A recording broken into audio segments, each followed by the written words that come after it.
In the top stories, government ensures safety at Guyana High School with renovation and mold remediation efforts. Antigua and Barbuda to host 43rd Caribbean Travel Marketplace in 2025. And 14-year-old to be charged with murder after Georgia High School shooting. Hello and welcome to the ZIZ Midday Newscast for Thursday, September 5th, 2024. I'm your presenter, Shanique Harvey. Nationally,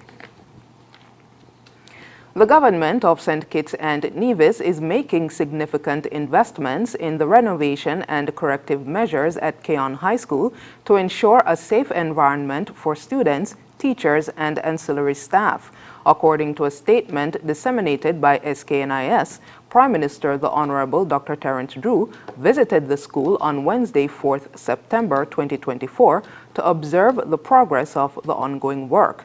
This was his second visit in a week, demonstrating the government's commitment to the health and safety of all those involved with the institution.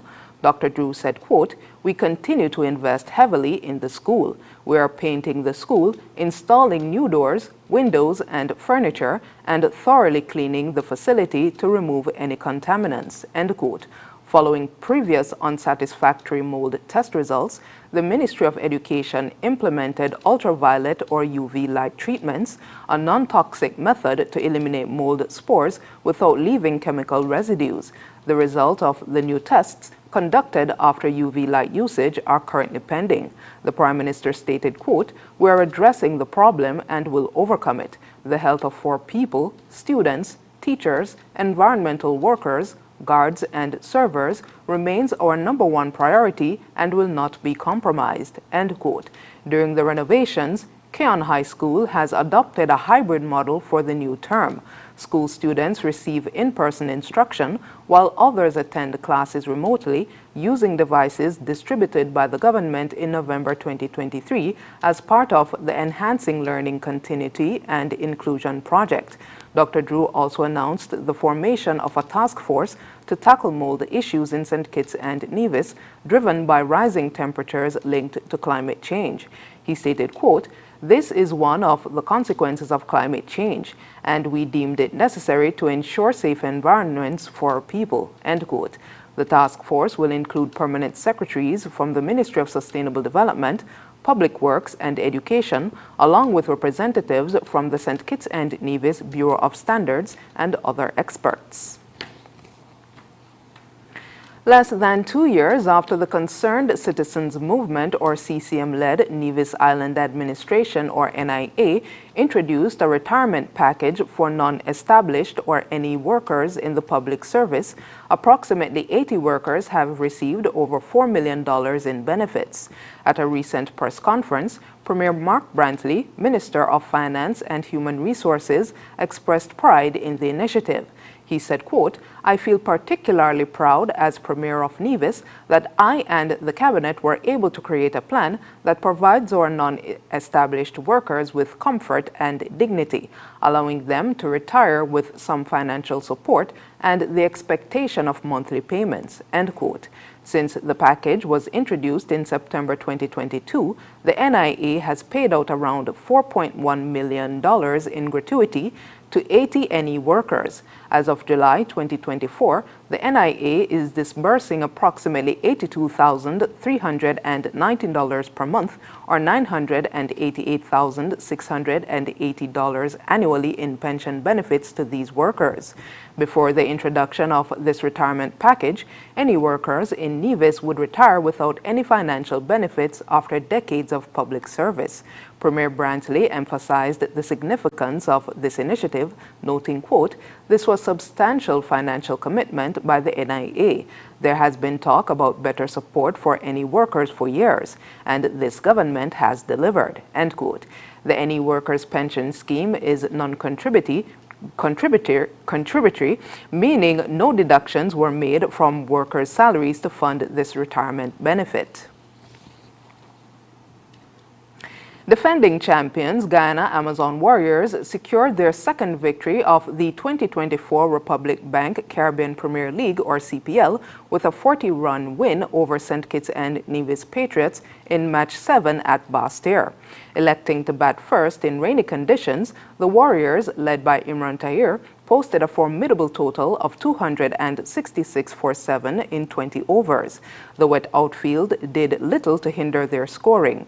Shimron Hetmeyer was the standout, blasting 91 runs off just 39 balls, including 11 sixes, without hitting a single four. His explosive innings helped set the second highest total in CPL history, just 1 run short of the 29 record by the Trinbago Knight Riders. The match set a CPL record for sixes, with 42 clearing the boundaries at Warner Park. Hetmeyer was named player of the match for his performance. Yes, it was the first time, and no, it wasn't planned. Like I was just trying to just play the ball on its merit. Really, I think that was probably one of the times that I tried as much as possible to just play each ball on its merit, and not try to do something different.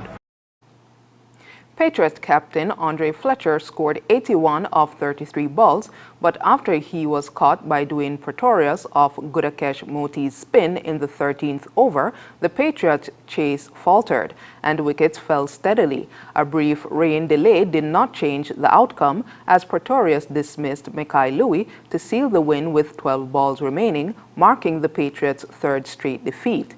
Spin was pivotal in the match, with Captain Tahir delivering a crucial double wicket maiden in the 10th over, finishing with 3 wickets, as did Moti with his left arm spin.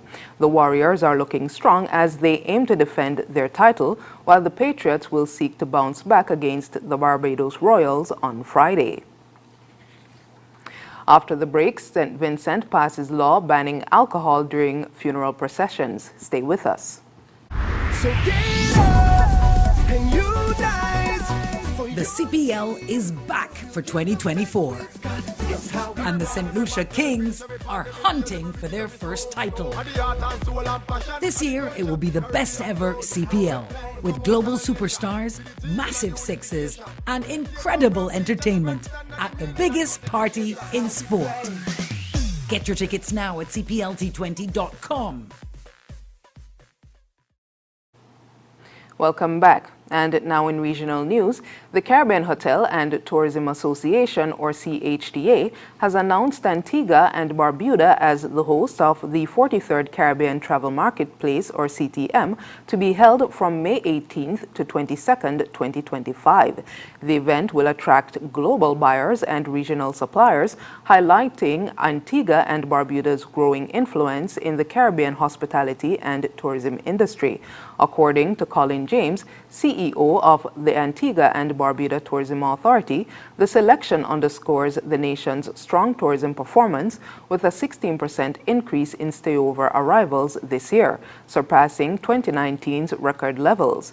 The 2025 CTM will feature a dynamic program, including a Responsible Tourism Day, the Caribbean Travel Forum, and the Caribbean MICE Exchange. A new component focused on maximizing online bookings using digital marketing and AI trends will also be introduced.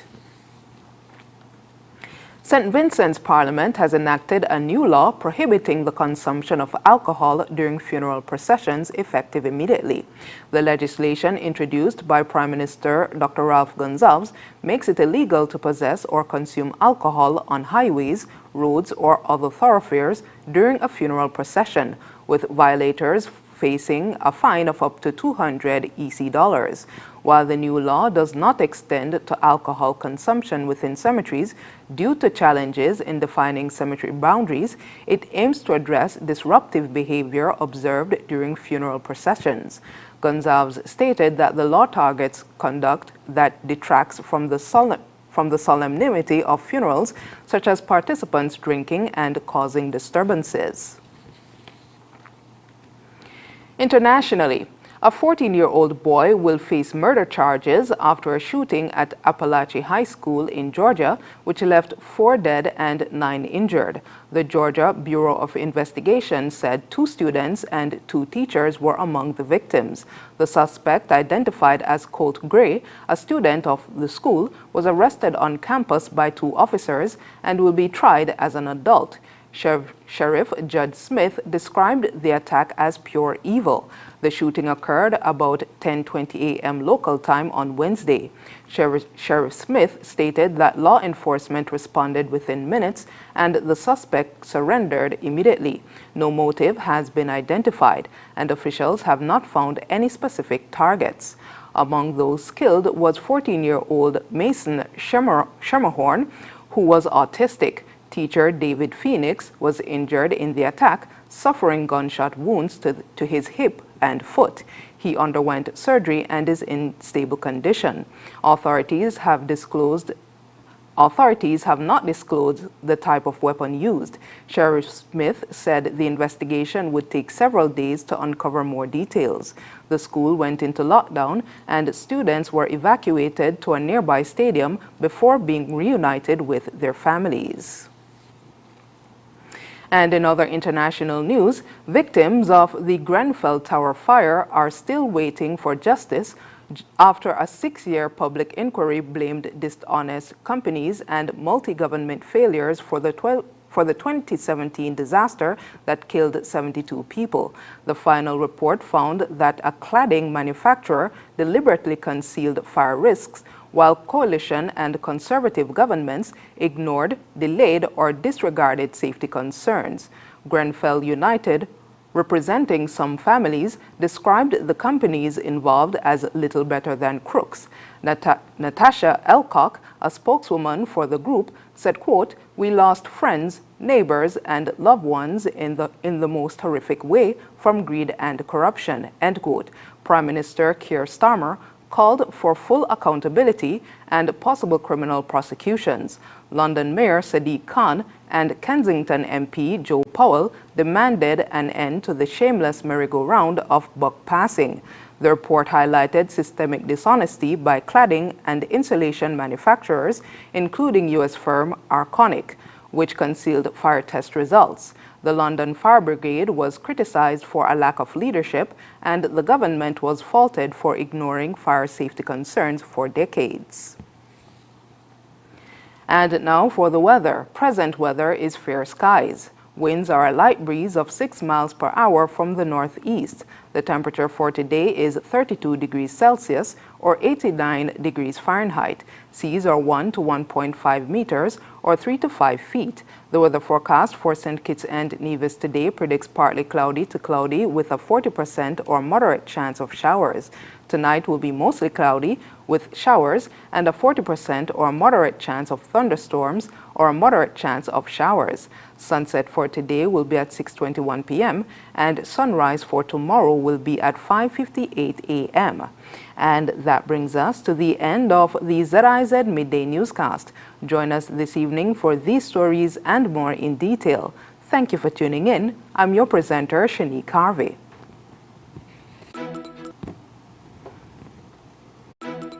A minute to spare.